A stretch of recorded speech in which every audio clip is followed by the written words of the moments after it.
എല്ലാ ഭക്തജനങ്ങൾക്കും എല്ലാവിധ ഐശ്വര്യങ്ങളും ഉണ്ടാവണമെന്ന് പ്രാർത്ഥിക്കുന്നു. ഇന്നിവിടെ നടക്കാൻ പോകുന്ന പരിപാവനമായ തെയ്യം മഹോത്സവത്തിന് എൻ്റെ വിധ എല്ലാ ആശംസകളും. ഇവിടുത്തെ ഉദ്ഘാടന നിർദ്ദേശം പറഞ്ഞു നടക്കുന്നു. അതിന് മുതലായി വേദിയിലേക്ക് ആദരപൂർവ്വം എല്ലാവരെയും ക്ഷണിക്കുന്നു.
വേദിയിലും സദസ്സിലും പുരുഷനായിരിക്കുന്ന എല്ലാ മഹത് വ്യക്തിത്വങ്ങൾക്കും നമസ്കാരം.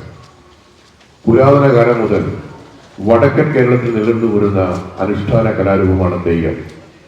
ചിലയിടങ്ങളിൽ കളിയാട്ടം എന്നും അറിയപ്പെടുന്നു.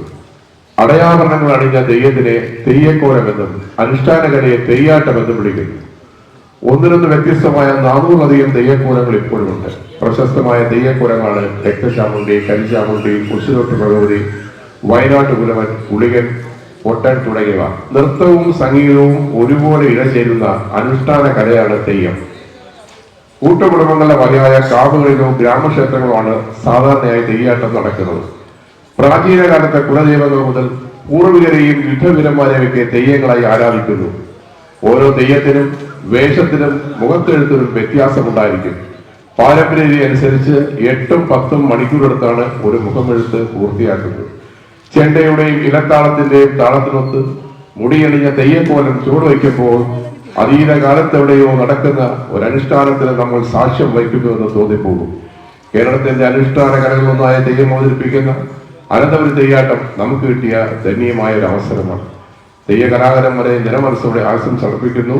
എല്ലാം നിന്നാ നടക്കാൻ പ്രാർത്ഥിച്ചുകൊണ്ട് ഞാൻ എന്റെ കട്ടുകയറി കിടക്കട്ടെ. ഈ ചടങ്ങിലെ അധ്യക്ഷത പറഞ്ഞിരിക്കുന്ന ശ്രീ ഗോതീർത്ഥം ട്രസ്റ്റ് പ്രസിഡന്റ് ശ്രീ മുഖമ്പാടും രാധാകൃഷ്ണനെ ഒരു ആദരപൂർവ്വം ഈ ചടങ്ങിലേക്ക് സ്വാഗതം ചെയ്യുന്നു. ഇന്നിവിടെ ഈ ചടങ്ങ് ഉദ്ഘാടനം ചെയ്യുന്ന നഗരസഭാ കൗൺസിലറും BJP മുൻ ജില്ലാ പ്രസിഡന്റുമായ അഡ്വക്കേറ്റ് VV രാജേഷിനെ ആദരപൂർവ്വം ഈ ചടങ്ങിലേക്ക് ഞാൻ സ്വാഗതം ചെയ്യുന്നു.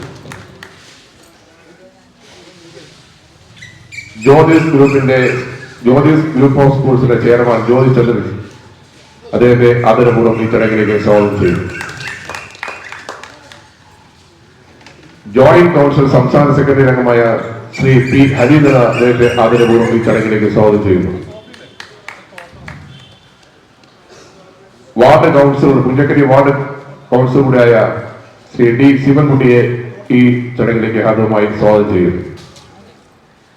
സാമൂഹ്യ പ്രവർത്തകനും സാംസ്കാരിക നായകനുമായ ശ്രീ നന്ദുവിനെ ആദരപൂർവ്വം ഈ ചടങ്ങിലേക്ക് സ്വാഗതം ചെയ്യുന്നു.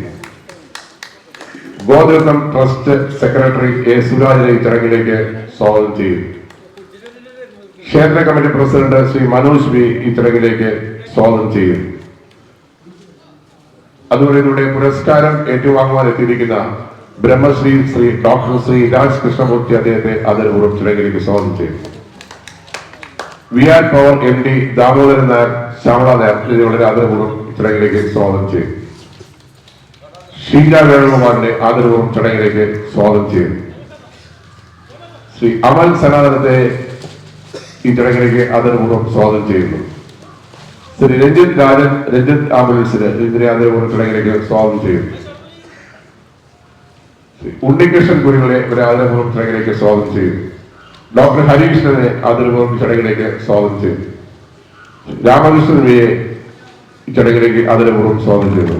RCBനെ ഈ ചടങ്ങിലേക്ക് ആദരപൂർവ്വം സ്വാഗതം ചെയ്യുന്നു. സാന്നിധ്യം കൊണ്ടും സഹകരണം കൊണ്ടും ഈ ചടങ്ങ് വിജയിപ്പിക്കാൻ എത്തിയ എല്ലാവരെയും ഒരിക്കൽ കൂടി സ്വാഗതം ചെയ്തുകൊണ്ട് ഞാൻ എന്റെ വാക്കുകൾ പിന്മാറുന്നു. നന്ദി, നമസ്കാരം.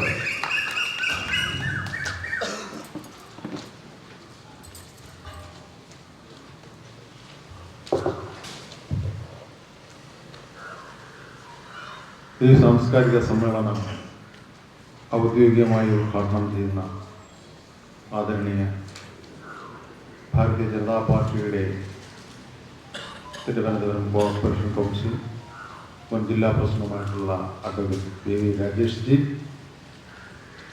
ആദരണീയ തന്ത്രമുഖ്യനും അറിയപ്പെടുന്ന സാംസ്കാരിക നവോത്ഥാന പ്രവർത്തകനുമായ ഡോക്ടർ ശ്രീ രാജകൃഷ്ണൻ നമ്പൂതിരി അവർ,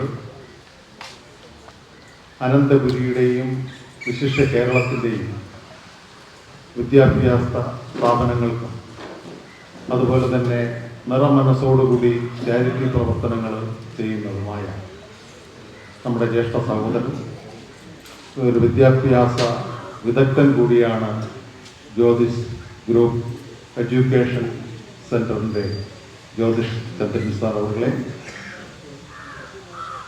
ആശംസകൾ അർപ്പിക്കുവാനെത്തിയിട്ടുള്ള ആദരണീയ സാംസ്കാരിക പ്രവർത്തകനും യുവമോർച്ചയുടെ നേതാവുമായിട്ടുള്ള ശ്രീ നന്ദുജി, മുൻ കൗൺസിലറും പാർട്ടിയുടെ ജില്ലാ ഉപാധ്യക്ഷയായിട്ടുള്ള ശ്രീ RC ബീന, നിരവധി നമ്മൾ ക്ഷേത്രവും തീർത്ഥം ട്രസ്റ്റും ആദരിക്കുന്ന സമൂഹത്തിലെ പ്രതിബദ്ധത തെളിയിച്ചിട്ടുള്ള സാംസ്കാരിക, ജ്യോതിഷ്ക, അതുപോലെ തന്നെ സാമൂഹിക പ്രവർത്തകരായിട്ടുള്ള മഹനീയ വ്യക്തിത്വങ്ങൾ സദസ്സിലുണ്ട്. മാന്യ സഹോദരന്മാർക്കും ട്രസ്റ്റ് ഭാരവാഹികൾക്കും നമസ്കാരം. ഭാരതത്തിലെ അറിയപ്പെടുന്ന അനുഷ്ഠാന ദേവകലകളിൽ ഒന്നാണ് തെയ്യാട്ടം. സ്വാഗതപ്രാസംഗിലൂടെ സൂചിപ്പിച്ചു, ആർഷഭാരത സംസ്കാരത്തിൻ്റെ കലകളിൽ കഥകളിക്കൊപ്പവും ശ്രേഷ്ഠ കലാരൂപങ്ങളിൽ പെടുന്ന ദൈവിക ചൈതന്യമുള്ള കലയാണ് തെയ്യം. പ്രത്യേകിച്ച് മലബാർ മേഖലകളിലും അതുപോലെ തന്നെ വയനാടും നമ്മുടെ മഹാദേവന്റെ എല്ലാം സാന്നിധ്യവും അനുഗ്രഹവും കൊണ്ട് നമ്മുടെ തെക്കൻ തിരുവിതാംകൂറിലെല്ലാം പറയെടുപ്പ് ആഘോഷിക്കുന്ന കലാരൂപങ്ങൾ പോലെയാണത്. അത് ഇന്നലെ മാഷും പ്രമോദ് ജിയും എല്ലാം വളരെ സൂചിപ്പിച്ചു വരും. ഗോതീർത്ഥം ട്രസ്റ്റിന്റെ നേതൃത്വം, ഗോതീർത്ഥം ട്രസ്റ്റ് എന്ന് പറയുമ്പോൾ സമൂഹത്തിലെ വളരെ ദരിദ്രമായി നിൽക്കുന്ന ഗ്രാമീണ ജനതകൾക്ക് പശുക്കൾ ദാനം ചെയ്തുകൊണ്ട് ഒരു നേരത്തെ ഭക്ഷണത്തിന് വേണ്ടി ഈ ട്രസ്റ്റ് നിരവധി കാരുണ്യ ചാരിറ്റി പ്രവർത്തനങ്ങൾ ചെയ്തുകൊണ്ടിരിക്കുന്നു.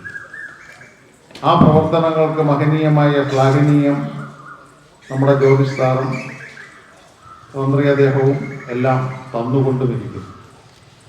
അതുതന്നെ നേതൃത്വം നൽകുവാൻ ഇവിടുത്തെ ക്ഷേത്ര ട്രസ്റ്റും നമ്മളോടൊപ്പം സഹകരിക്കുന്നു. ഈ ഒരു വേളയിൽ അധ്യക്ഷ പ്രസംഗം എന്നുള്ള നിലയിൽ വളരെ ദീർഘിപ്പിക്കുന്നില്ല. നമ്മൾക്ക് സ്ഥലം ഒഴിഞ്ഞു കൊടുക്കണം, നമ്മുടെ തെയ്യ ആചാര്യന്മാർക്ക് ഒരുങ്ങണം, അതിനുള്ള കാര്യങ്ങളെല്ലാം ചെയ്യണം. അതുകൊണ്ട് നമ്മുടെ ഈ തീർത്ഥം ട്രസ്റ്റിൻ്റെ പരിപാടിയെ സ്വാഗതം ചെയ്ത ട്രസ്റ്റ് ഭാരവാഹികൾക്കും വിശിഷ്യ നാട്ടുകാർക്കും ട്രസ്റ്റിൻ്റെ പേരിൽ 1000 നന്ദികൾ പറഞ്ഞുകൊണ്ട് എൻ്റെ അധ്യക്ഷ പ്രസംഗത്തിൽ നിന്ന് വിരമിക്കുന്നു. ഉദ്ഘാടന പ്രസംഗത്തിനായി മാനനീയ BV രാജേഷ് ജിയെ ക്ഷണിച്ചു.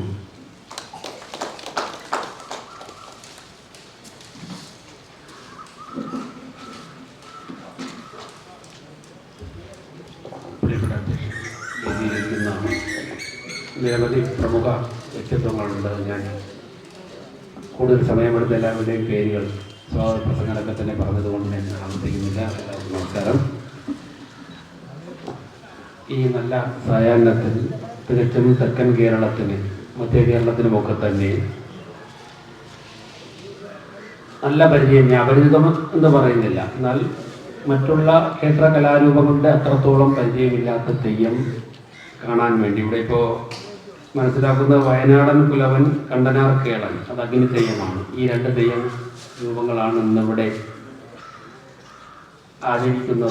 അവതരിപ്പിക്കുന്നത് എന്നാണ് ഞാൻ മനസ്സിലാക്കുന്നത്. അത് എഴുതി വെച്ച് തന്നെ വായിക്കുന്നത് കാണാതെ പറയാൻ തക്ക തരത്തിലുള്ള പാണ്ഡിത്യം അക്കാര്യത്തിൽ ഇല്ലാത്തത് കൊണ്ടാണ്. ഇനി പഠിച്ചു വരേണ്ടതായിട്ടുണ്ട്. കാരണം നൂറുകണക്കിന് തെയ്യങ്ങളുണ്ട് എന്നാണ് മനസ്സിലാക്കുന്നത്. ഞാൻ ഇതിൻ്റെ യഥാർത്ഥ രൂപവും ഭാവവും ഒക്കെ കാണുന്നത് ഒരു 1.5 വർഷം മുമ്പ് കർണാടകത്തിൽ അന്ന് നിയമസഭാ തെരഞ്ഞെടുപ്പ് നടന്നപ്പോൾ തികച്ചും ഗ്രാമീണ മേഖലയിലുള്ള ഒരു മലയോര മേഖലയിലുള്ള ഒരു അസംബ്ലി മണ്ഡലത്തിൻ്റെ ചാർജാണ് എനിക്കുണ്ടായിരുന്നത്. മംഗലാപുരം ഭാഗത്ത് കുറച്ചുള്ളിലാണ്. അവിടെ ഇങ്ങനെ പോയി ആൾ കൂടുന്ന സ്ഥലത്തൊക്കെ സ്ഥാനാർത്ഥി പോകും. അപ്പോൾ സ്ഥാനാർത്ഥിയോടൊപ്പം പോയപ്പോഴാണ് ഏറ്റവും ജീവിതത്തിൽ തന്നെ പിടിച്ചുലയ്ക്കുന്ന തരത്തിലുള്ള നമ്മൾ കാന്താരയിലൊക്കെ കണ്ട രൂപത്തിലുള്ള തെയ്യം.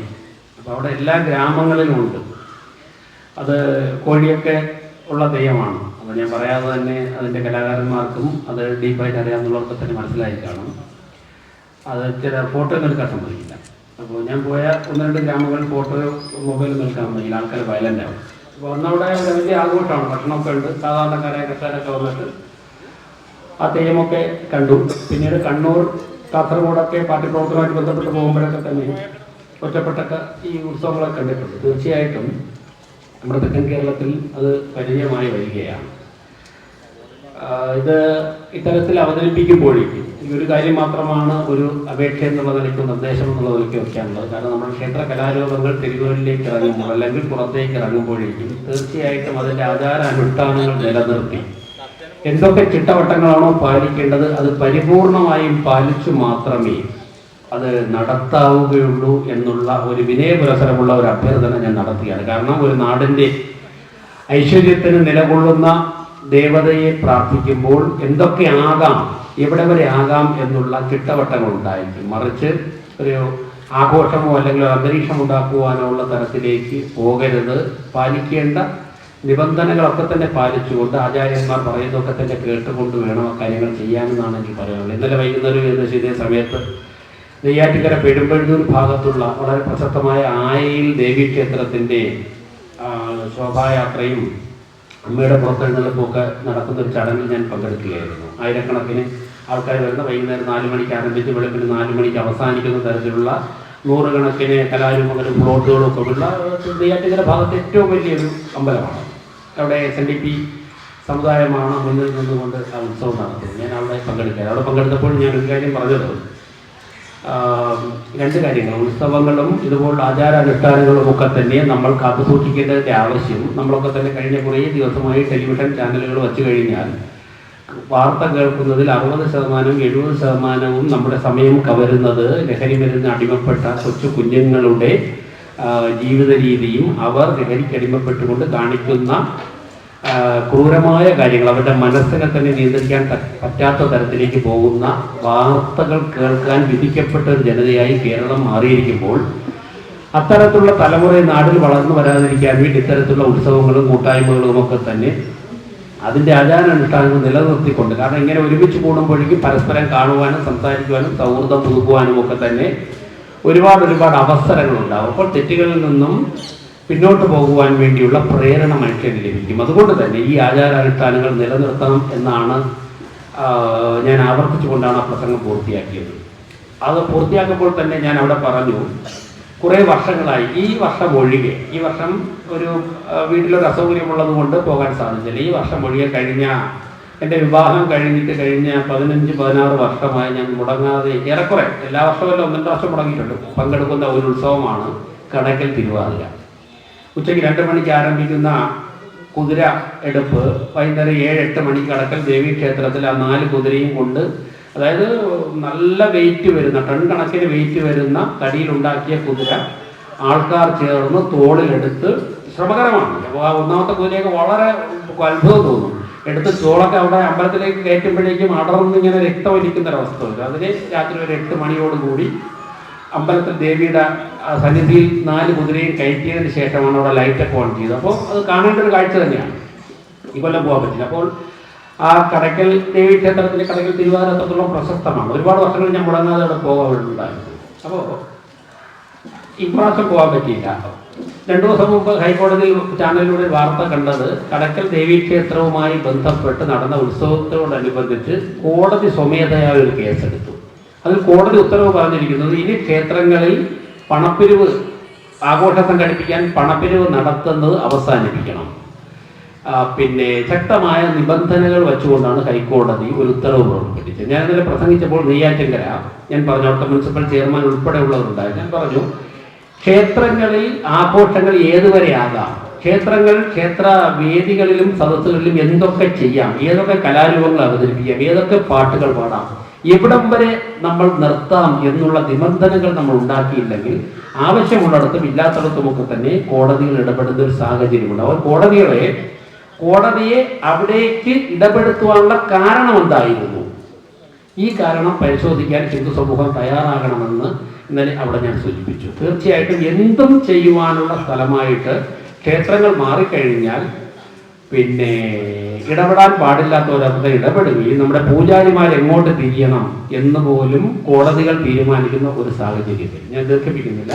തീർച്ചയായിട്ടും ഈ ക്ഷേത്രാചാരങ്ങളും ക്ഷേത്ര ചടങ്ങുകളും ഒക്കെ തന്നെ നിലനിൽക്കേണ്ടത്, പരിപാവനമായി നിലനിൽക്കേണ്ടത് അങ്ങേയറ്റം തന്നെ നമ്മുടെ നാടിന് ആവശ്യമാണ്. ഇന്നലെ ഞാൻ സംസാരിച്ചപ്പോൾ അവിടെ വീണ്ടും ആവർത്തിച്ചൊരു കാര്യം, നമ്മുടെ തിരുവനന്തപുരത്തിൻ്റെ MP ഇന്നലെ ഒരു പ്രസ്താവന നടത്തി. തിരുവനന്തപുരത്തിൽ തിരഞ്ഞെടുക്കപ്പെട്ട ജനപ്രതിനിധി പ്രസ്താവന നടത്തിയത്, റഷ്യയും യുക്രൈനും തമ്മിൽ യുദ്ധം നടക്കുമ്പോൾ റഷ്യയും യുക്രൈനും സ്വീകാര്യനായിട്ടുള്ള ഒരാളാണ് ഇന്ത്യയുടെ പ്രധാനമന്ത്രി.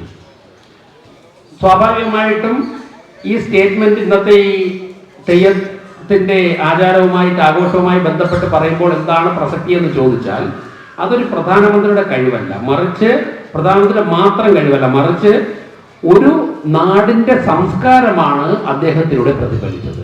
2 പരസ്പരം വാളെടുത്ത് പോരാടാൻ നിൽക്കുന്ന 2 രാഷ്ട്രങ്ങളെ പറഞ്ഞ് സമാധാനിപ്പിക്കാൻ വേണ്ടി ഇന്ത്യയുടെ പ്രധാനമന്ത്രിക്ക് സാധിക്കുന്നുവെങ്കിൽ അത് ഇതുപോലുള്ള ചെറിയ ചെറിയ കൂട്ടായ്മകളും ക്ഷേത്രവും ഹൈന്ദവ സംസ്കാരവും അദ്ദേഹത്തിന് നൽകിയ ഉൾക്കരുത്താണ് അതിന് അദ്ദേഹത്തിന് പ്രാപ്തനാക്കിയത് എന്നാണ് എനിക്ക് പറയാനുള്ളത്. അപ്പോൾ ഒരു നാടിനോ നമ്മുടെ രാജ്യത്തിനോ മാത്രമല്ല, ലോകത്ത് സമാധാനം നിലനിൽക്കണമെങ്കിൽ ഈ സംസ്കാരം നിലനിൽക്കേണ്ടത് അത്യന്താപേക്ഷിതമാണ്. അതിന് ഇതുപോലുള്ള കലാരൂപങ്ങളും ഇതുപോലുള്ള കൂട്ടായ്മകളും ചെറുതും വലുതുമായിട്ടുള്ള ലക്ഷക്കണക്കിന് ക്ഷേത്രങ്ങളുടെയും ഒക്കെ തന്നെ സാന്നിധ്യം നിലനിൽക്കേണ്ടത് ആവശ്യമാണ്. നമ്മൾ കണ്ടില്ലേ, 65 കോടി ജനങ്ങളാണ് ലോകത്തിന്റെ പല ഭാഗത്തുനിന്ന് വന്നിട്ട് കുംഭമേളയിൽ പങ്കെടുത്ത് സമാധാനപരമായി പോയത്. അവിടെ ഒരു പോലീസും ഇല്ലായിരുന്നു. സഹായത്തിനൊക്കെ പോലീസ് ഉണ്ടായി, പക്ഷേ തിരക്ക് നിയന്ത്രിക്കാൻ പോലീസില്ല, പട്ടാളമില്ല, അവിടെ ഒരു കശവിശയും ഉണ്ടായില്ല, ഒരു ലഹളയും ഉണ്ടായില്ല. വളരെ സമാധാനപരമായി 65 കോടി ജനങ്ങൾ 45-46 ദിവസം കൊണ്ട് വന്ന് കൃത്യമായിട്ട് ഇവിടെ നിന്നൊക്കെ സ്ത്രീകൾ, എനിക്ക് പരിചയമുള്ള ചില വനിതകളൊക്കെ പറഞ്ഞു, ഞങ്ങൾ കുംഭമേളയ്ക്ക് ഞങ്ങൾക്ക് ആരാ ഉള്ളത്, ഞങ്ങൾ 2-3 വീട്ടമ്മമാരാണുള്ളത്. എങ്ങനെയാ പോകുന്നത്? സത്യത്തിൽ ഏതൊക്കെ വിമാനമാണ് എളുപ്പത്തിലൂടെ പോകാൻ പറ്റുന്നതോ ട്രെയിനൊന്നും ഞാൻ പോലും അത്ര ഡീപ്പായി. പക്ഷെ അവർ പറയാണ്, ഇന്ന എയർപോർട്ടിൽ ഇത്ര മണിക്ക് ഫ്ലൈറ്റ് ഉണ്ട്, അവിടെ ചെന്ന് കഴിഞ്ഞാൽ ഇന്ന വാഹനങ്ങളുണ്ട്, അവിടെ താമസിക്കാൻ വേണ്ടിയുള്ള സൗകര്യങ്ങളുണ്ട്. നമ്മുടെയൊക്കെ വീട്ടിന് ചുറ്റുന്ന വീട്ടമ്മമാർ ഉൾപ്പെടെ ആരും പറഞ്ഞിട്ടല്ല.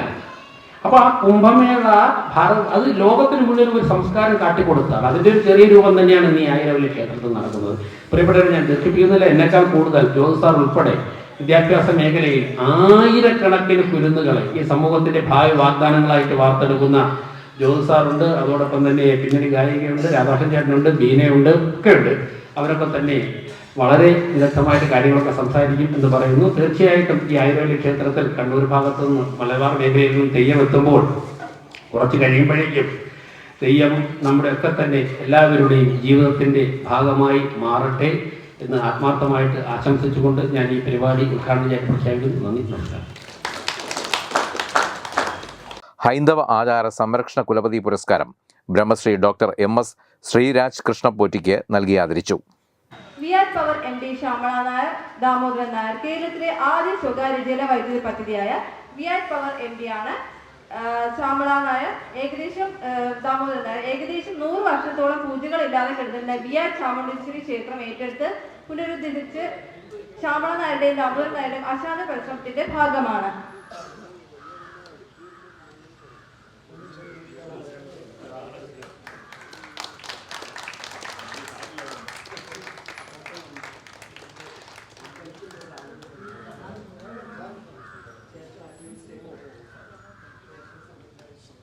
പുരസ്കാരം നൽകുന്നത് അഡ്വക്കേറ്റ് വി വി രാജേഷ് സാറും ഷാൾ അണിയിക്കുന്ന ജ്യോതിഷ് ഗ്രൂപ്പ് ചെയർമാൻ ജ്യോതിഷ് ചന്ദ്രൻ സാറുമാണ്.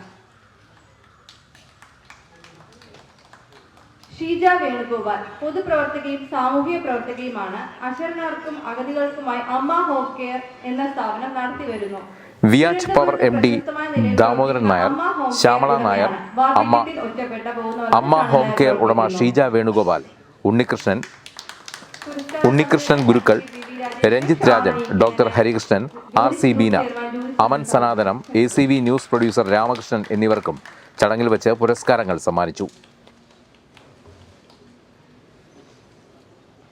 അമൽ സനാതനം ആധ്യാത്മിക പ്രഭാഷകനും ചിന്തകനും എഴുത്തുകാരനുമാണ്. ജ്യോതിഷ പണ്ഡിതനും മികച്ച സംഘാടകനുമാണ്. 1000-ഓളം പുരസ്കാരങ്ങൾ ഇതിനകം സ്വന്തമാക്കിയിട്ടുണ്ട്. പുരസ്കാരം നൽകുന്നത് അഡ്വക്കേറ്റ് വി വി രാജേഷ് സാറും ഷോൾ അണിയിക്കുന്ന ജ്യോതിഷ് ഗ്രൂപ്പ് ചെയർമാൻ ജ്യോതിഷ് ചന്ദ്ര സാറാണ്. രഞ്ജിത്ത് രാജൻ, രഞ്ജിത്ത് ആംബുലൻസ് ആരുമില്ലാത്തവർക്കും സാധാരണക്കാർക്കുമായി കുറഞ്ഞ നിരക്കിൽ ആംബുലൻസ് സർവീസ് നടത്തി വരുന്നു. സാമൂഹ്യ സേവന രംഗത്തെ ഉദാത്ത മാതൃകയാണ് രഞ്ജിത്ത്. വാഹന അപകടത്തിൽപ്പെട്ട നിരവധി പേരെ പ്രതിഫലത്തില്ലാതെ രഞ്ജിത്ത് സഹായിച്ചിട്ടുണ്ട്. ഉണ്ണികൃഷ്ണൻ ഗുരുക്കൾ മർമ്മ ചികിത്സ കളരിപ്പയറ്റ് പരിശീലനം എന്ന നിലയിൽ 40 വർഷത്തെ പ്രവൃത്തി പരിചയം, നിരവധി പുരസ്കാരങ്ങൾ ഇതിനോടകം തന്നെ സ്വന്തമാക്കിയിട്ടുണ്ട്.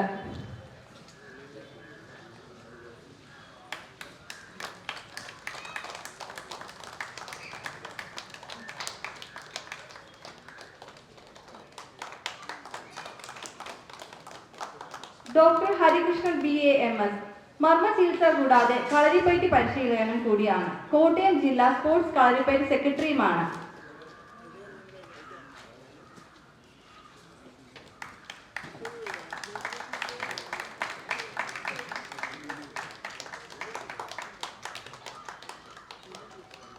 രാമകൃഷ്ണൻ B കരുത്തനായ മാധ്യമ പ്രവർത്തകൻ, വാഗ്മി, ACV ന്യൂസ് പ്രൊഡ്യൂസർ നിരവധി പുരസ്കാരം സ്വന്തമാക്കിയിട്ടുണ്ട്.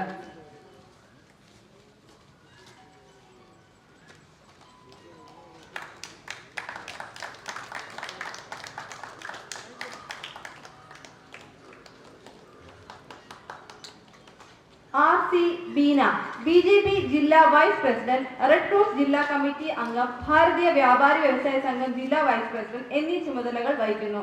2015-2020 കാലഘട്ടത്തിൽ ആറ്റുകാൽ വാർഡ് കൗൺസിലറായിരുന്നു. വിവിധ സംഘടനകളുമായി ചേർന്ന് അശ്വരെ സഹായിക്കുന്ന കാര്യങ്ങൾ ചെയ്തു പോരുന്നു. പുരസ്കാരം നൽകുന്നത് അഡ്വക്കേറ്റ് വി വി രാജേഷ് സാറും ഷാൾ അണിയിക്കുന്നത് ജ്യോതിഷ് ഗ്രൂപ്പ് ചെയർമാൻ ജ്യോതിഷ് ചന്ദ്രൻ സാറുമാണ്. അമ്മേ നാരായണ, ദേവി നാരായണ, ശ്രീ പത്മനാഭ. ഉത്തര കേരളത്തില് പ്രചാരത്തിലുള്ള അനുഷ്ഠാന കർമ്മമാണ് തെയ്യം. അപ്പം തീർച്ചയായിട്ടും അനന്തപുരിയിൽ തെയ്യാട്ടം എന്ന് പറയുമ്പോൾ വളരെ പ്രാധാന്യമുള്ള ഒരു കാര്യം തന്നെയാണ്. അത് ചെറുകര ആയിരവല്ലി തമ്പുരാൻ ക്ഷേത്രത്തിൽ നടക്കുക എന്ന് പറയുമ്പോൾ അനന്തപുരിയിലെ എല്ലാ ജനങ്ങൾക്കും അത് ദർശിക്കാനും അതിലൂടെ അനുഷ്ഠാന കലകളെക്കുറിച്ച് ഒരു ധാരണയിലെത്താനും ഒരു വഴികാട്ടിയായിട്ട് മാറും. ഒരു സംശയമില്ലാത്ത കാര്യം തന്നെയാണ്. തെക്കൻ തിരുവിതാംകൂറിൽ അർജുന പ്രതിഷ്ഠയുള്ളൊരു മഹാക്ഷേത്രം. ആ മഹാക്ഷേത്രത്തിൽ ഉത്തര കേരളത്തിൽ പ്രചാരത്തിലുള്ളൊരു അനുഷ്ഠാന കർമ്മം നടക്കുക എന്ന് പറയുമ്പോൾ തീർച്ചയായിട്ടും അത് വലിയൊരു കാര്യം തന്നെയാണ്. ഉത്തര കേരളത്തിലും കർണാടകത്തിലും പ്രചാരത്തിലുള്ള ആരാധനാ സമ്പ്രദായത്തിൽ ഒന്നാണ് അനുഷ്ഠാന കർമ്മമായിട്ടുള്ള തെയ്യം. പഴയങ്ങാടി പുഴയ്ക്ക് വടക്കോട്ട് കളിയാട്ടം എന്നും പഴയങ്ങാടി മുതൽ വളപട്ടണം വരെ തെയ്യം എന്നും അല്പ വ്യത്യാസത്തോടെയാണ് തെയ്യം അറിയപ്പെടുന്നത്.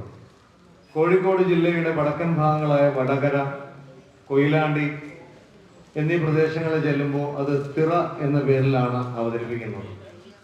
തീർച്ചയായിട്ടും നൃത്തം ചെയ്യുന്ന ദേവതാസങ്കല്പത്തെയാണ് തെയ്യം എന്ന് അറിയപ്പെടുന്നത്. തെയ്യത്തിൻ്റെ നർത്തനം തെയ്യാട്ടം എന്നും തെയ്യത്തിൻ്റെ വേഷം തെയ്യക്കോലം എന്നും ആണ് അറിയപ്പെടുന്നത്.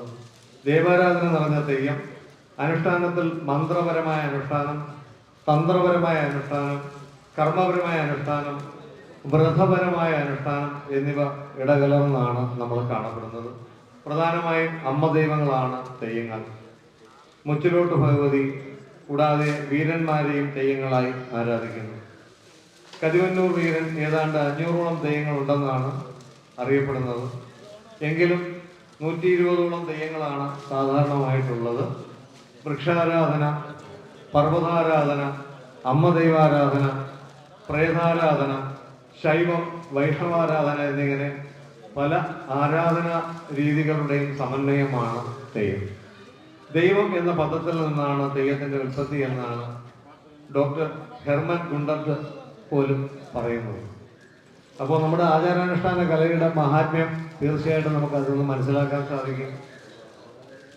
തമിഴിൽ ദൈവം എന്ന രൂപമാണ് ദൈവശബ്ദത്തിന് സമമായി കാണപ്പെടുന്നത്. തെയ്യത്തിൻ്റെ ആട്ടമാണ് തെയ്യാട്ടം. അപ്പോൾ തീർച്ചയായിട്ടും വരും കാലങ്ങളിലും കരുവം ചെറുകര ആയിരവല്ലി തമ്പുരാൻ ക്ഷേത്രത്തിൽ തെയ്യാട്ടം എന്ന് പറയുന്നത് തെയ്യത്തിൻ്റെ ആട്ടമാണ്. ഈ തെയ്യാട്ടം വരും കാലങ്ങളിലും പൂർവാധികം ഭംഗിയായിട്ട് ചെറുകര ക്ഷേത്രത്തിൽ ചെറുകര അമ്മയുടെ മണ്ണിൽ നടക്കാനുള്ളൊരു അനുഗ്രഹം ഭഗവതി രാജരാജേശ്വരിയുടെ അനുഗ്രഹത്താലും അർജുൻ സ്വാമിയുടെ അനുഗ്രഹത്താലും ഉണ്ടാവട്ടെ എന്ന് പറഞ്ഞുകൊണ്ട് എൻ്റെ വാക്കുകൾ നിർത്തുന്നു. നന്ദി, നമസ്കാരം.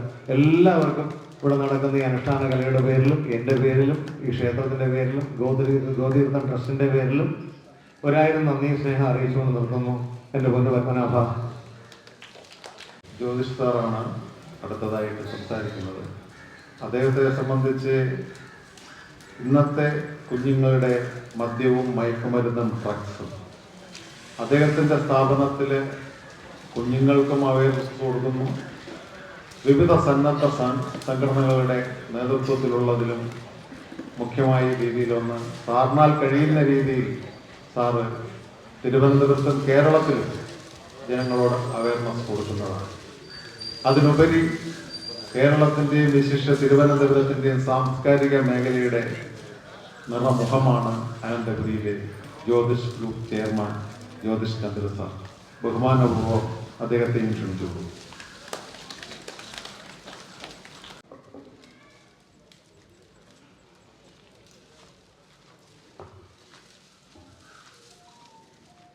വേദിയിലും സൗഹൃദമായിട്ട് ഭൂഷിതരായിട്ടുള്ളവരും പലയിടങ്ങളിലായിട്ട് നിൽക്കുന്നവർക്കും എല്ലാവർക്കും ഭക്തജനങ്ങളായിട്ടുള്ളവർക്കും എൻ്റെ വിനീതമായ നമസ്കാരം.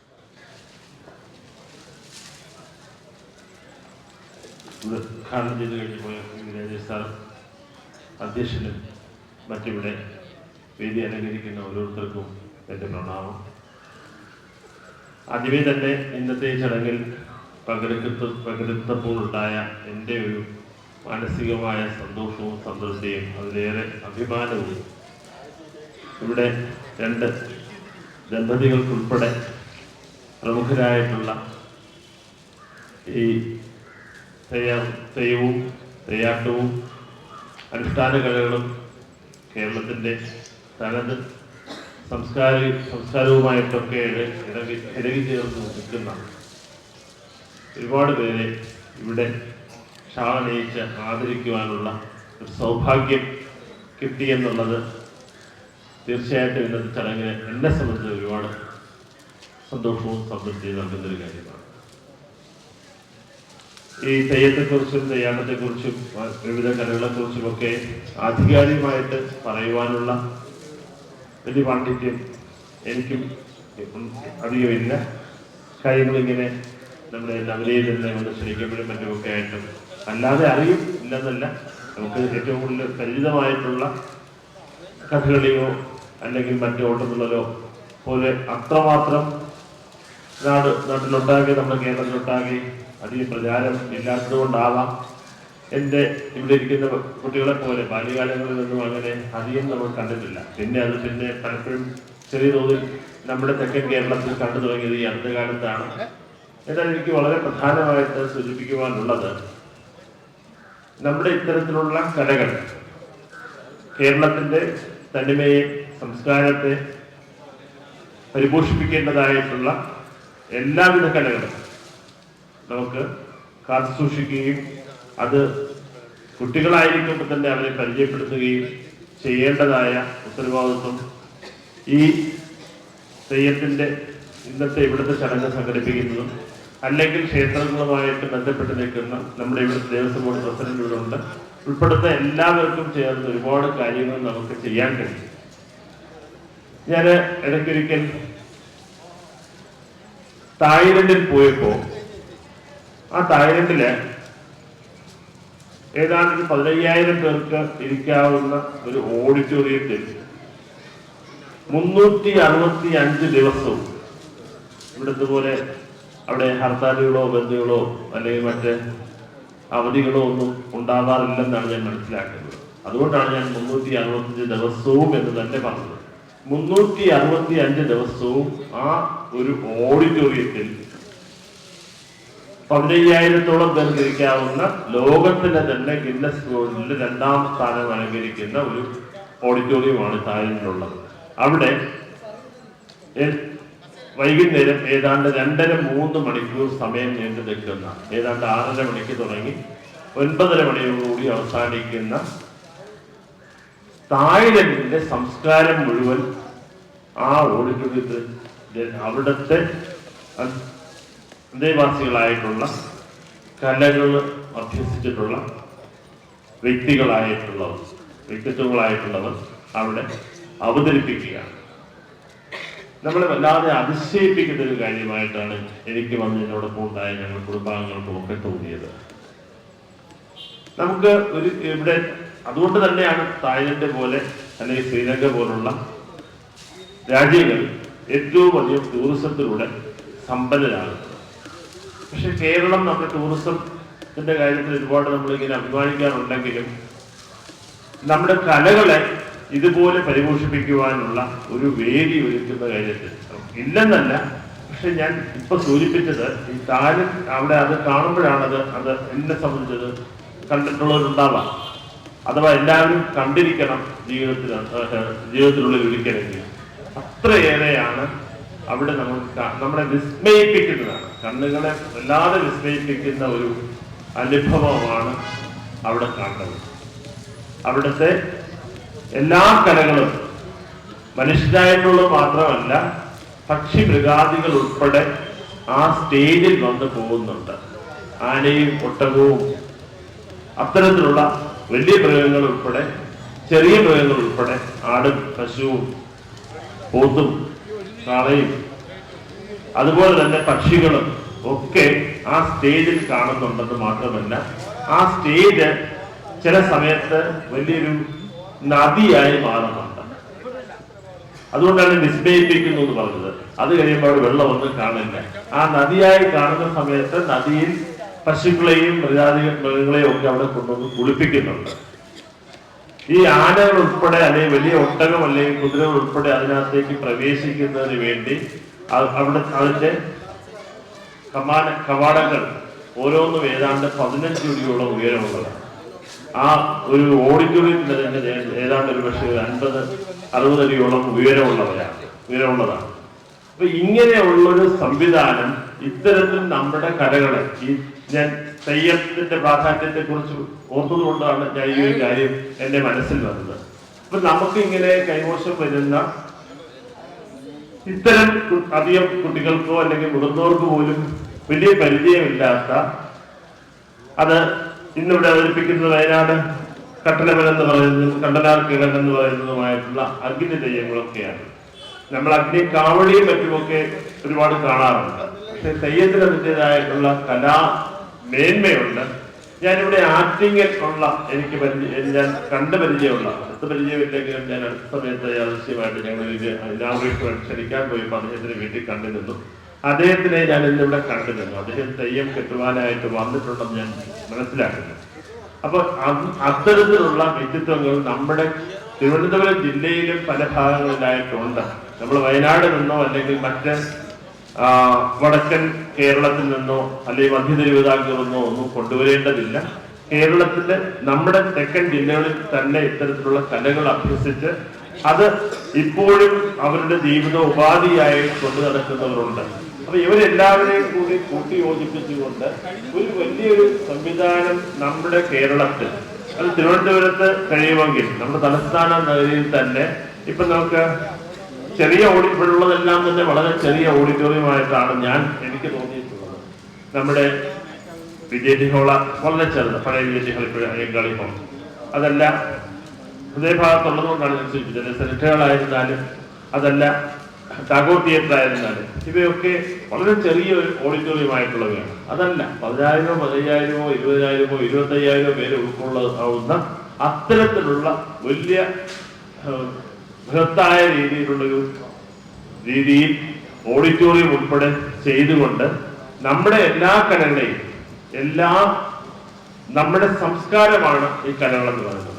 നമ്മുടെ ഭാരതത്തിന്റെ സംസ്കാരത്തിനകത്ത് ഒരുപാട് കലകൾ, ഇപ്പൊ തമിഴ്നാടിൻ്റെതെന്ന് പറയുന്നതാണ് ഭരതനാട്യം. പക്ഷെ ഇവിടെ കുട്ടികൾ ഭരതനാട്യം പഠിക്കുന്നുണ്ട്, കുച്ചിപ്പുടി പഠിക്കുന്നുണ്ട്, ഓട്ടത്തുള്ളൽ പഠിക്കുന്നുണ്ട്. അതുപോലെ പലതരം നൃത്യങ്ങൾ കുട്ടികൾ അഭ്യസിക്കുന്നുണ്ട്. അത് ആൺകുട്ടികളൊന്നും പെൺകുട്ടികളൊന്നുമല്ല, വ്യത്യാസമില്ലാതെ മോഹിനിയാട്ടം അവതരിപ്പിച്ചതിലൂടെ ഇടയ്ക്ക് നമ്മുടെ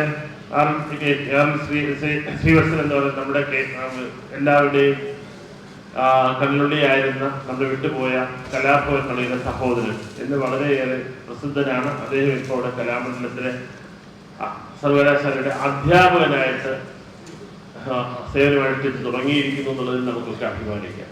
അപ്പൊ ഇത്തരത്തിൽ വളരെ വലിയ കലകളെ പ്രോത്സാഹിപ്പിക്കുന്ന, പരിപോഷിപ്പിക്കുന്ന വ്യക്തിത്വങ്ങൾ നമ്മുടെ കേരളത്തിന് തന്നെ ഉണ്ട്. പക്ഷെ അവരെ മറ്റ് പുതിയ തലമുറയ്ക്ക് പരിചയപ്പെടുത്തുന്നതിൽ മറ്റും നമ്മൾ ഒരുപാട് പിന്നോക്കം നിൽക്കുന്നുണ്ട്. നേരത്തെ അനിൽ സാർ സൂചിപ്പിച്ചതുപോലെ, അതുപോലെ ഇവിടെ സാറ് പ്രശാന്ത് സാർ പറഞ്ഞതുപോലെയൊക്കെ വിദ്യാർത്ഥികളെ സംബന്ധിച്ചിരുന്നപ്പോൾ ഇന്നത്തെ കാലത്ത് അവർ തെറ്റിലേക്ക് ഇങ്ങനെ പൊയ്ക്കൊണ്ടിരിക്കുന്നു, അവർ എന്താണ് ചെയ്യുന്നതെന്നുള്ളത് അവർക്കും അറിയില്ല. അവര് മാതാപിതാക്കളെയും അല്ലാതെ ഭയപ്പെടുത്തുന്നതാണ്.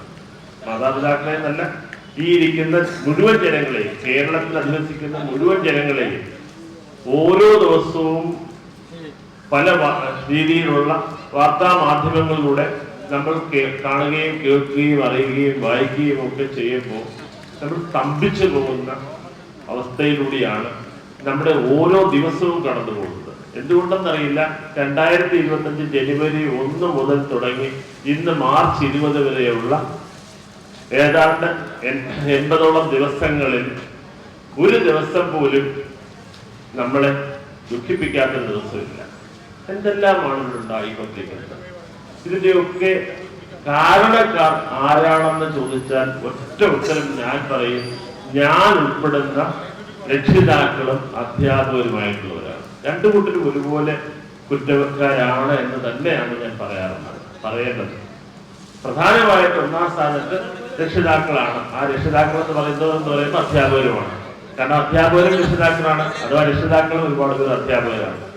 അപ്പൊ അതുകൊണ്ട് തന്നെ കുട്ടികളെ എപ്പോഴും ഇങ്ങനെ പഠിക്കുക കുഞ്ഞുനാളിൽ LKG UKG പഠിക്കുന്ന കുട്ടികളെ ഇപ്പൊ കഴിഞ്ഞ ദിവസം ഒരു കുട്ടിയെ അതൊരു വല്ലാതെ നമ്മളെ കണ്ണു തുറപ്പിക്കേണ്ട ഒരു വാർത്തയാണ്.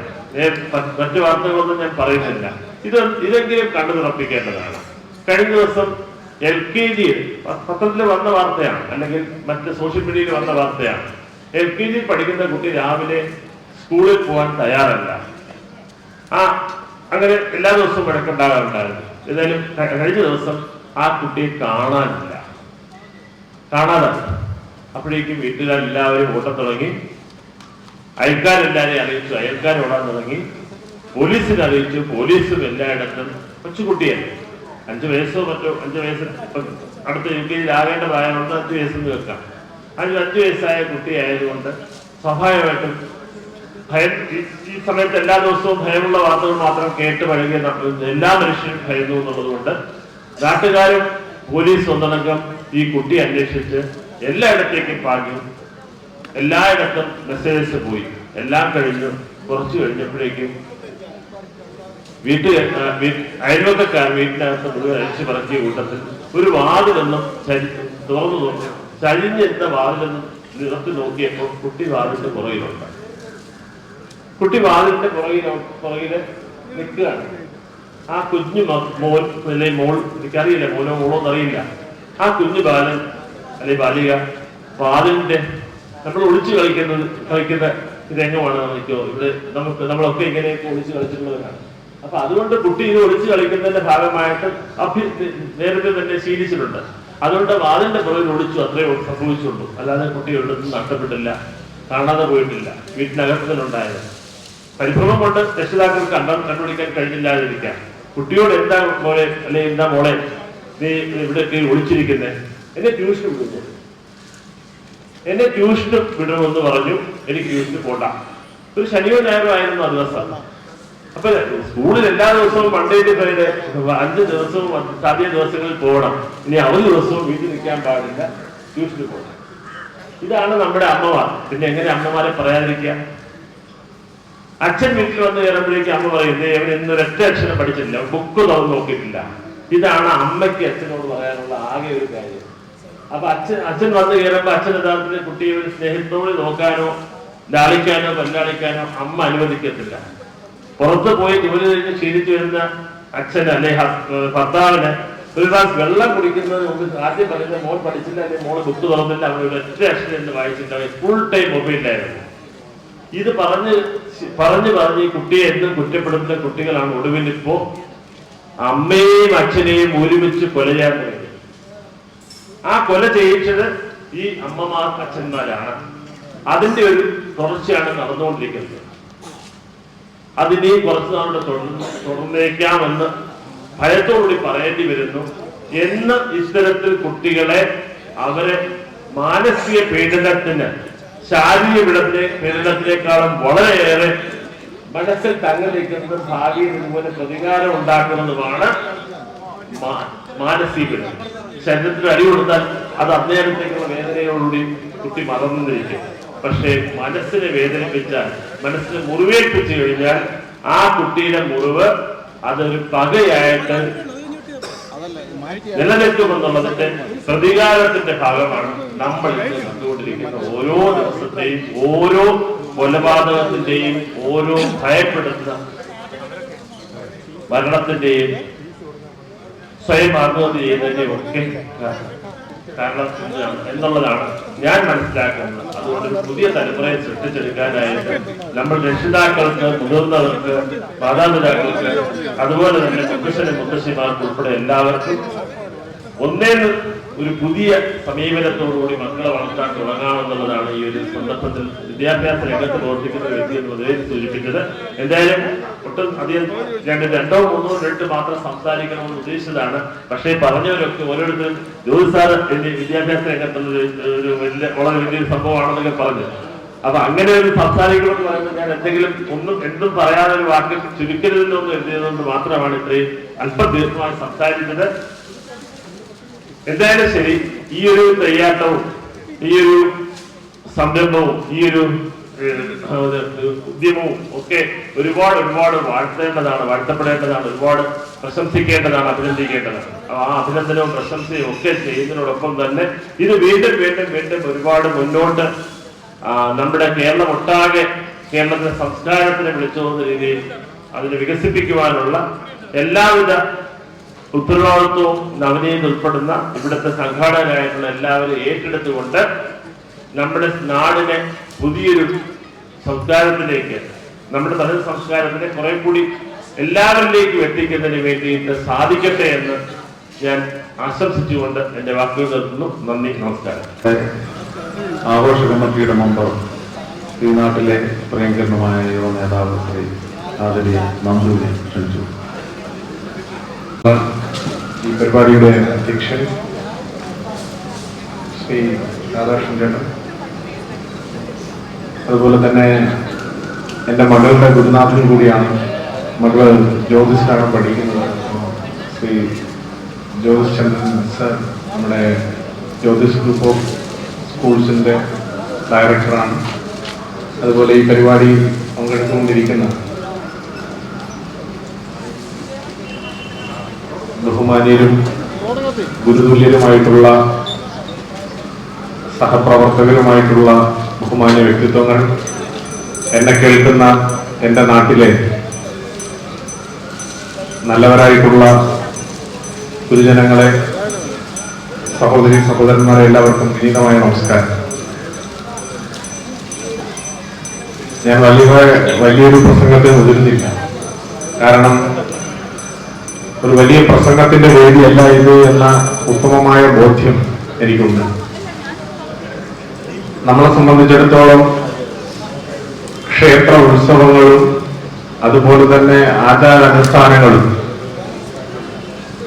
നമുക്ക് ഒരുമിച്ച് കൂടാനും നമ്മുടെയൊക്കെ സന്തോഷത്തിന്റെയും ഒക്കെ ഒരു ഇടമായിട്ടാണ് വളരെ കാലങ്ങളായി നമ്മൾ ആ ഉത്സവങ്ങളെയെല്ലാം നോക്കിക്കാണുന്നു.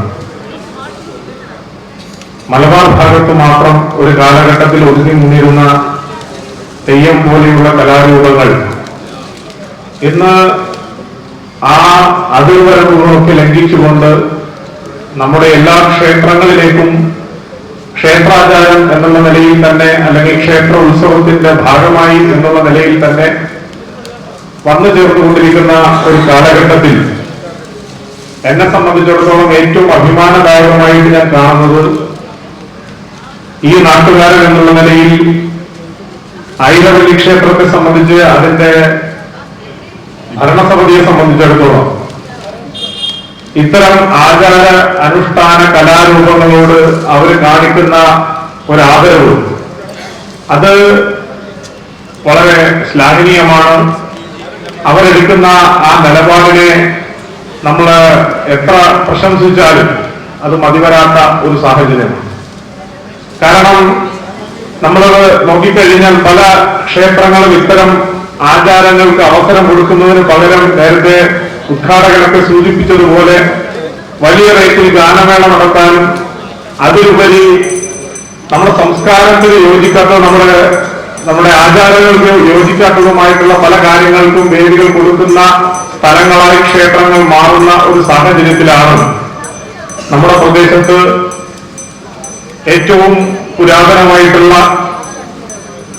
നമ്മുടെയൊക്കെ അഭിഷ്ടം പറയാനും നമ്മുടെയൊക്കെ വിഷമങ്ങൾ വന്ന് പറയാനും അമ്മയുടെ ഈ നാട്ടിൽ ഇത്തരത്തിലുള്ള ഒരു കലാരൂപത്തിന് അവസരം കൊടുക്കുന്നത് എന്നുള്ളത് തന്നെ വളരെ വലിയ കാര്യമാണ്. അതുകൊണ്ട് ആദ്യം തന്നെ എനിക്ക് കിട്ടിയ ഈ അവസരം ഐരവല്ലി ക്ഷേത്രത്തിന്റെ ട്രസ്റ്റ് ഭാരവാഹികളായിട്ടുള്ള മുഴുവൻ ആളുകളെയും, എനിക്ക് വ്യക്തിപരമായി പരിചയമുള്ളവരാണ് എല്ലാവരും, അവർ ഈ എടുത്തിട്ടുള്ള പരിശ്രമത്തിന് ആദ്യം തന്നെ അവരെ അഭിനന്ദിക്കാൻ ഈ അവസരം ഞാൻ ഉപയോഗിക്കുകയാണ്. അതോടൊപ്പം ഇത്തരം നമ്മൾക്ക് പറയാറുണ്ട്, നമ്മുടെ നാടിന്റെ തന്നെ ശൈലി മാറുകയാണ്. നേരത്തെ ജോലി സാറൊക്കെ സംസാരിച്ചപ്പോൾ പറഞ്ഞതാണ്, അതായത് നമ്മുടെ കുട്ടികളുടെ മാനസികാവസ്ഥ മാറുന്നു, രക്ഷകർത്താക്കളുടെ മാനസികാവസ്ഥ മാറുന്നു. നമ്മളൊക്കെ പഠിച്ചിരുന്ന സമയത്ത് അച്ഛനും അമ്മയും നല്ല മൂല്യങ്ങളെ കുറിച്ചാണ് പഠിപ്പിക്കാൻ കൂടുതലായി സമയം ചെലവഴിച്ചിരുന്നത് എങ്കിൽ ഇന്ന് എന്റെ മകൻ ക്ലാസ് പരീക്ഷയിൽ എത്രത്തോളം ഒന്നാമനായി, മറ്റേ അപ്പുറത്തെ വീട്ടിലെ കുട്ടിയേക്കാൾ ഒന്നാമനായോ എന്ന് മാത്രം ആലോചിക്കുന്ന നിലയിലേക്ക് നമ്മുടെ രക്ഷകർത്താക്കളുടെ രക്ഷകർത്തൃത്വം ചുരുങ്ങുന്ന ഒരു സാഹചര്യത്തിൽ, അല്ലെങ്കിൽ നമ്മൾ പറയുന്നത് ഈ കാലഘട്ടത്തിൽ ഒരുപാട് കാര്യങ്ങളിൽ മൂല്യച്യുതി സംഭവിക്കുന്നു എന്ന് പറയുന്നിടത്ത് തന്നെ അത്തരത്തിൽ വളരെ വലിയ രീതിയിൽ, വളരെ വലിയ വിശാലമായ ഒരു മനോഭാവത്തോടു കൂടി നമ്മൾ കാര്യങ്ങളെ കാണുന്ന ഒരു സാഹചര്യത്തിൽ എല്ലാത്തിലും സാമ്പത്തിക നേട്ടം അല്ലെങ്കിൽ എനിക്കെന്ത് കിട്ടും എന്നുള്ളത് മാത്രം ആലോചിക്കുന്ന ഒരു കാലഘട്ടത്തിൽ നിന്ന് ഇത്തരം ക്ഷേത്രകലകളെ, ആ ക്ഷേത്രകലകളെ ക്ഷേത്രമുറ്റങ്ങളിലേക്ക് കൊണ്ടുവരാൻ വേണ്ടിയിട്ട് നടത്തുന്ന ഒരു പരിശ്രമം, ഞാൻ കഴിഞ്ഞ കുറച്ച് ദിവസങ്ങൾക്ക് മുൻപ് ഇതിന്റെ മുഖ്യ സംഘാടകരായിട്ടുള്ള സൂര്യചേട്ടന്റെ കടയിലിരിക്കുമ്പോ സൂര്യചേട്ടൻ വളരെ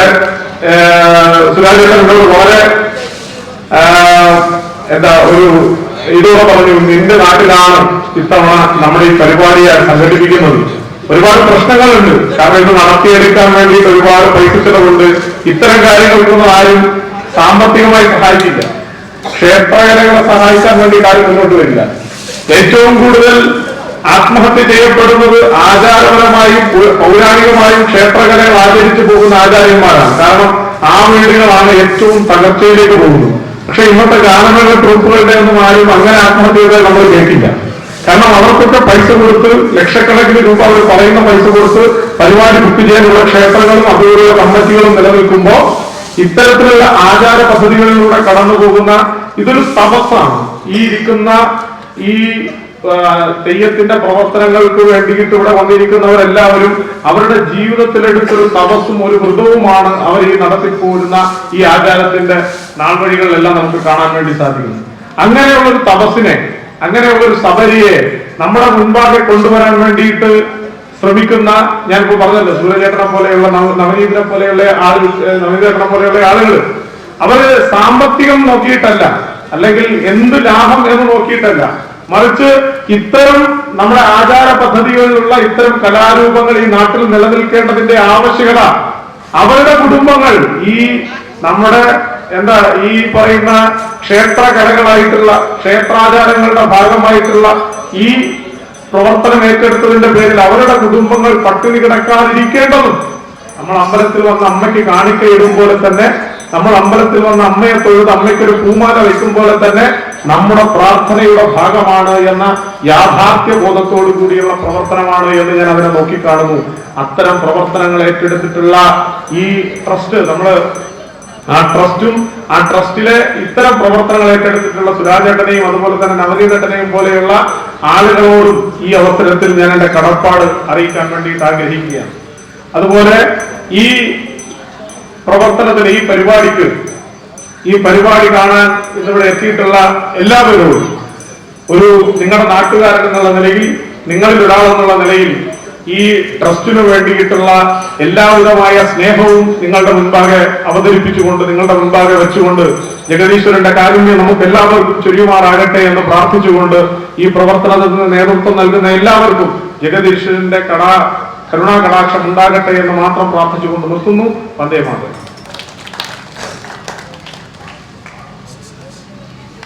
നമ്മുടെ ജനപ്രിയ ആറ്റുകാൽ വാർഡ് കൗൺസിലറായിരുന്ന ശ്രീ RCB ഒരു പൊതുപ്രവർത്തകയാണ്. അവരുടെ മാന്യമായ വാക്കുകളിൽ ക്ഷണിച്ചു.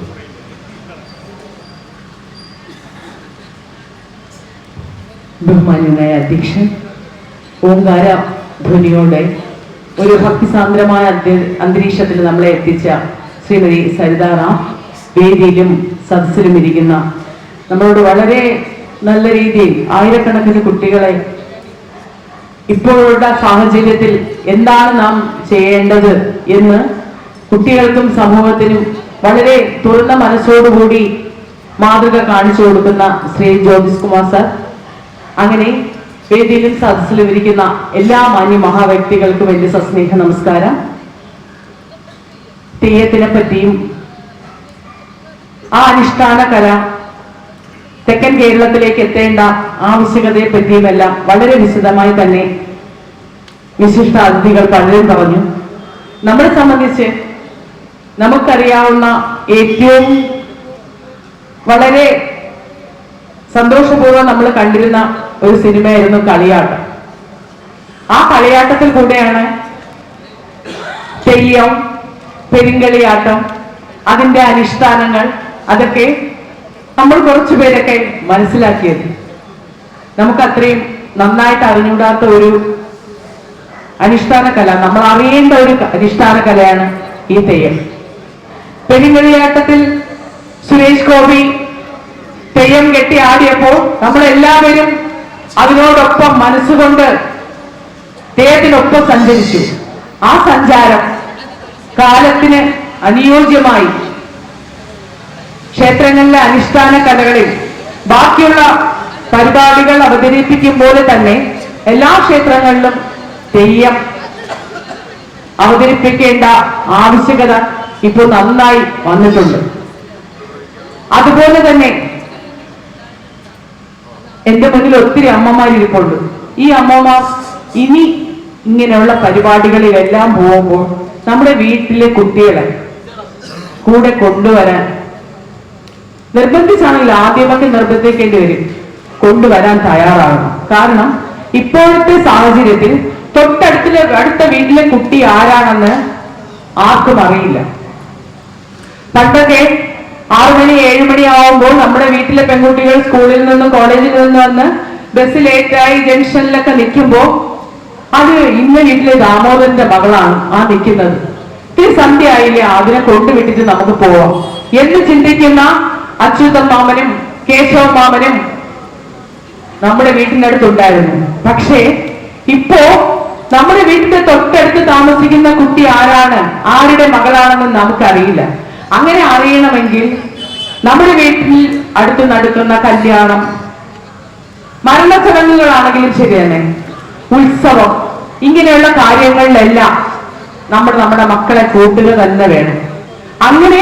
അങ്ങനെയുള്ള ഒരു അന്തരീക്ഷത്തിൽ എല്ലാവരും കൂടുമ്പോൾ ഇന്ന ആളുടെ മകനാണെന്നും ഇന്ന ആളുടെ മകളാണെന്നും അറിയുകയും കുട്ടികൾ തമ്മിൽ അങ്ങോട്ടും ഇങ്ങോട്ടും ഒരു ബന്ധം വരികയും സമൂഹത്തിൽ അത് നല്ല രീതിയിലുള്ള ഒരു പ്രതിബദ്ധത നാടിനോട് വരുന്നതിനുള്ള ഒരു രീതി നമ്മുടെ കുട്ടികൾക്ക് കൊടുക്കാൻ പറ്റും. ഇപ്പൊ നമ്മൾ വരാൻ ഇറങ്ങുമ്പോൾ അവർ മൊബൈലിൽ ഇരിക്കുകയാണ്, അല്ലെങ്കിൽ ടി വി കണ്ടുകൊണ്ടിരിക്കുകയാണ്, അമ്മ പൊക്കോ ഞാൻ വരാം. പക്ഷേ ഒരു 2 മിനിറ്റ് നിർബന്ധിച്ചാണെങ്കിലും വന്നിട്ട് നിനക്ക് പോകാം എന്ന് പറഞ്ഞാണെങ്കിലും നമ്മൾ ഇങ്ങനെയുള്ള കാര്യങ്ങളിൽ നമ്മളെ കുട്ടികളെ കൊണ്ടുവരാൻ തന്നെ വേണം. അങ്ങനെ മാത്രമേ ഇനി നമ്മളെ കുട്ടികളെ നമുക്ക് നമ്മുടെ നെഞ്ചോട് ചേർത്ത് പിടിക്കാൻ കഴിയുള്ളൂ. ഇനി നേരത്തെ സാറ് പറഞ്ഞതുപോലെ രക്ഷിതാക്കൾ വിചാരിച്ചാൽ മാത്രമേ 50% നമ്മുടെ കുട്ടികളെ ലഹരിയിൽ നിന്നുള്ള നീരാളി പിടുത്തത്തിൽ നിന്ന് നമ്മളെ കുട്ടികളെ രക്ഷിച്ചെടുക്കാൻ പറ്റുള്ളൂ. ഞാൻ ഇന്ന് പത്രത്തിൽ വായിച്ച ഒരു ചെറിയ ഒരു ഖണ്ഡികയാണ്. ഒരു കുട്ടി ഒരു സൈക്കോളജിസ്റ്റിന്റെ അടുത്ത് സംസാരിച്ചപ്പോൾ 7 വയസ്സായ ഒരു കുട്ടി പറഞ്ഞപ്പോ എനിക്ക് അടുത്ത പ്രാവശ്യം മൊബൈലായിട്ട് ജനിച്ചാൽ മതി എന്നാണ് ആ സൈക്കോളജിസ്റ്റിന്റെ അടുത്ത് ആ കുട്ടി പറഞ്ഞത്. എന്റെ മോനെ അങ്ങനെ പറയാൻ കാരണം എന്ന് പറഞ്ഞ എന്റെ അച്ഛൻ കൂടുതൽ സമയവും കയ്യിൽ വച്ചിരിക്കുന്നതും എന്ത് കാര്യവും ഞാനൊരു കാര്യം ചോദിച്ചാൽ മറുപടി പറയുന്നതും എല്ലാം മൊബൈൽ നോക്കിയിട്ടാണ്. ഏറ്റവും കൂടുതൽ സമയം എന്റെ അച്ഛൻ ചെലവഴിക്കുന്നത് ആ മൊബൈലിനോടൊപ്പമാണ്. അതുകൊണ്ട് എനിക്ക് അടുത്ത പ്രാവശ്യം എന്റെ അച്ഛന്റെ തന്നെ മൊബൈലായി ജനിച്ചാൽ മതി എന്ന് ഒരു സൈക്കോളജിസ്റ്റിന്റെ അടുത്ത് ഒരു കുട്ടി പറയുന്ന ഒരു സാഹചര്യം നമ്മുടെ സമൂഹത്തിലുണ്ടെങ്കിൽ അതിനുള്ള ഉത്തരവാദി ഞാൻ ഉൾപ്പെടുന്ന ഈ സമൂഹം തന്നെയാണ്. അതുകൊണ്ട് എന്റെ അമ്മമാരടുത്തും എന്റെ മുന്നിലിരിക്കുന്ന പണ്ടുള്ള കൂട്ടുകുടുംബങ്ങളിൽ ഇങ്ങനെ നമ്മൾ പറയേണ്ട കാര്യം, അമ്മയ്ക്കും അച്ഛനും സമയമില്ലെങ്കിലും അപ്പൂപ്പന്റെ അടുത്തും അമ്മൂമ്മയുടെ അടുത്തും ചെന്ന് കാര്യങ്ങൾ പറയാനും അവർ പറയുന്ന കൊച്ചു കൊച്ചു കാര്യങ്ങൾ കേൾക്കാനും അപ്പൂപ്പനും അമ്മൂമ്മയ്ക്ക് സമയവും ഉണ്ടായിരുന്നു. അണുകുടുംബങ്ങളായി മാറിയപ്പോ നമുക്ക് സമയമില്ല. അതിന് നമ്മൾ ജീവിതത്തിന് വേണ്ടി ഓടിക്കൊണ്ടിരിക്കുന്നു. പക്ഷെ കിട്ടുന്ന സമയം ആ ക്വാളിറ്റി ടൈം 5 മിനിറ്റ് ആണെങ്കിലും നമ്മുടെ മക്കൾ പറയുന്നത് നമ്മൾ കാതോർത്തില്ലെങ്കിൽ അത് കാതോർത്ത് കേൾക്കാൻ വേറെ ആളുകൾ വരികയും പിന്നെ ഒരിക്കലും കേൾക്കാത്ത രീതിയിൽ നമ്മളെ മക്കളെ കൊണ്ടുപോകാൻ അങ്ങനെയുള്ള ആൾക്കാർക്ക് ഇപ്പോഴത്തെ സമൂഹത്തിൽ പ്രാപ്തി ഉണ്ടെന്നും നമ്മളെപ്പോഴും നമ്മുടെ മനസ്സിൽ ആ ഒരു ഉത്ബോധം ഉണ്ടായിരിക്കണം. എന്തായാലും ശരി തന്നെ ഈ നല്ല ഒരു നിറഞ്ഞ സന്നിധി ആയിരവല്ലി ക്ഷേത്ര സന്നിധിയിൽ തമ്പുരാന്റെ ഈ ക്ഷേത്രത്തിൽ വരാനും ഗോതീർത്ഥം ട്രസ്റ്റിന് എന്നെ ഈ സന്നിധിയിൽ എത്തിക്കാനും മനസ്സ് കൊടുത്തത് ഭഗവാനാണെന്ന് തന്നെ ചിന്തിച്ചുകൊണ്ട് ഗോതീർത്ഥം ട്രസ്റ്റിന്റെ ആൾക്കാർക്കും ഈ ക്ഷേത്ര ട്രസ്റ്റിന്റെ ഭാരവാഹികൾക്കും ഹൃദയം നിറഞ്ഞ നന്ദി പറഞ്ഞുകൊണ്ടും നല്ലൊരു ഉത്സവകാലം എല്ലാവർക്കും ആഘോഷിച്ചുകൊണ്ടും എല്ലാവർക്കും ആശംസിച്ചുകൊണ്ടും നിർത്തുന്നു. നന്ദി, നമസ്കാരം.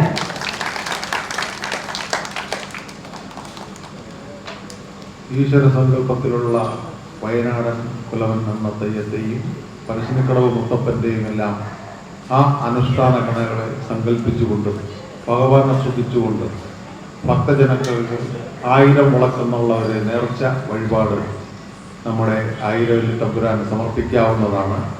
എല്ലാ ഭക്തജനങ്ങളും ആ വിളക്ക് പൂജയിൽ പങ്കെടുക്കുവാൻ ക്ഷേത്ര കമ്മിറ്റി ഓഫീസുമായി ബന്ധപ്പെടണമെന്ന് അമ്മമാരോടും സഹോദരികളോടും അഭ്യർത്ഥിച്ചുകൊള്ളുന്നു. ഈ ഒരു സംരംഭം വൻ വിജയമാക്കി തരുന്നു.